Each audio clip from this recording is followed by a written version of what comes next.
دي اللحمة اللي احنا سلقينها بتاعة الخروف اهو. بسم الله ما شاء الله، شايفين الشوربة طالعة تحفة. دي اللي هنعملها جنب صواني الجلاش. بألف هنا للي هياكل. لما اخلص بقى الصواني الجلاش هوريها لكم. طبعا كل سنه وانتم طيبين، احنا في عيد الاضحى والعيد طبعا ما يحلاش الا بالصواني، صواني رقاق، صواني جلاش. انا عملت لكم صينيه الرقاق، فالنهارده ان شاء الله باذن الله هنعمل مع بعض صينيه الجلاش. جبت الجلاش وقطعته، طبعا حسب انت، ممكن لو انت عندك صينيه مدوره هتقطعيه، هتحط الصينيه وتعمليها مدوره. لو انت عندك صينيه مستطيله كده، انا قطعته على قد الصينيه مستطيله، بحيث ما اقعدش اتني ولا اي حاجه. وعندنا اللحمه المفرومه اهي زي ما احنا شايفين، مجهزينها ومعصجينها، وطبعا انا نزلتها قبل كده على القناه. هنسمي الله ونصلي على الرسول. بسم الله الرحمن الرحيم. اللهم صل وسلم وبارك عليك يا حبيبي يا رسول الله. هنبدا. انا بجيب ورقتين بورقتين اهو.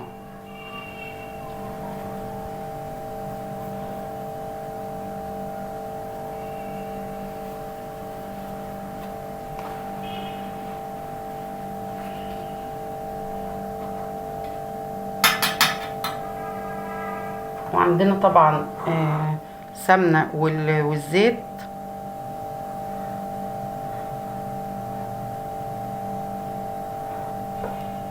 هي معلقة واحدة كده بس، عشان تبقى الجلاش مورق من بعضه.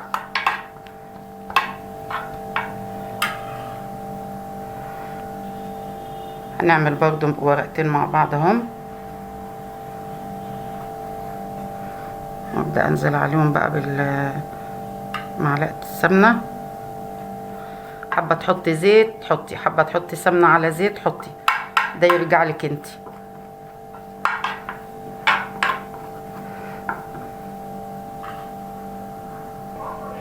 زي ما احنا شايفين حطينا اللحمة المفرومة. انا حطيت 8 ورقات من الجلاش تحت، وبين كل ورقتين بحط السمنة والزيت زي ما احنا شفنا.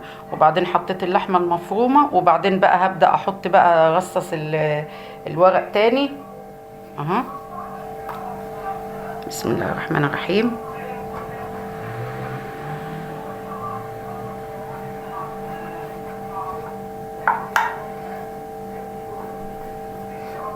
وخلاص كده، وهبدأ بقى اكملها بقى خالص، وتشوفوا بقى بعد كده المرحلة اللي جاية.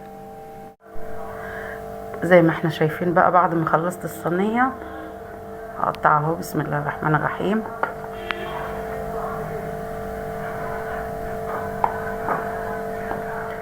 والتقطيعة بقى اللي انت حابة تعمليها، حابة تعمليها صغيرة، حابة تعمليها كبيرة، حسب ما انت عايزة تعمليها.